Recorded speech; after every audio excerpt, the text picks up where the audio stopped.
ଶ୍ରୀ ଜଗନ୍ନାଥ ହେଉଛନ୍ତି ବିଚିତ୍ର ବିସ୍ମୟ ଓ ଅବଧ୍ୟ ରହସ୍ୟ।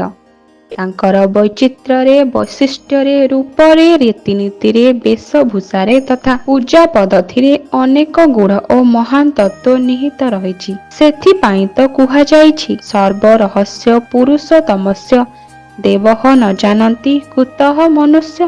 ସେ ଅନନ୍ତ ଓ ଅସୀମ ହୋଇଥିବାରୁ ତାଙ୍କୁ କୌଣସି ରୂପରେ ନା ଗୁଣରେ ପ୍ରକଟ କରାଇବା ଅସମ୍ଭବ। ଓଡ଼ିଆର ସୁଖ ଦୁଃଖ, ପର୍ବପର୍ବାଣୀ, ଯାନିଯାତ୍ରା ସବୁ ଆରମ୍ଭ ହୁଏ ମହାପ୍ରଭୁ ଜଗନ୍ନାଥଙ୍କ ଠାରୁ। ଓଡ଼ିଆ ଦୁଃଖରେ ଜଗନ୍ନାଥଙ୍କୁ ଡାକି, ଖୁସି ହେଲେ ପ୍ରଥମ କୃତଜ୍ଞତା ବି ଜଣାଏ ତା କାଳିଆ ଠାକୁରକୁ।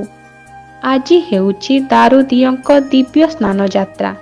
ଜ୍ୟେଷ୍ଠ ମାସ ପୂର୍ଣ୍ଣିମା ତିଥିରେ ଶ୍ରୀମନ୍ଦିର ରତ୍ନ ସିଂହାସନ ଛାଡ଼ି ସ୍ନାନ ବେଦୀକୁ ବିଜେ କରିବେ ଦାରୁବ୍ରହ୍ମ। 108 ଗଡ଼ୁ ସୁବାସିତ ଜଳରେ ସ୍ନାନ କରିବେ ମହାପ୍ରଭୁ। ସ୍ନାନ ସାରି ଗଜାନନ ବେଶରେ ଦର୍ଶନ ଦେବେ ଚତୁର୍ଦ୍ଧାମୂର୍ତ୍ତି। ଏହାପରେ ମହାପ୍ରଭୁଙ୍କ ମାନବୀୟ ଲୀଳା ଦେଖିବାକୁ ମିଳିଥାଏ।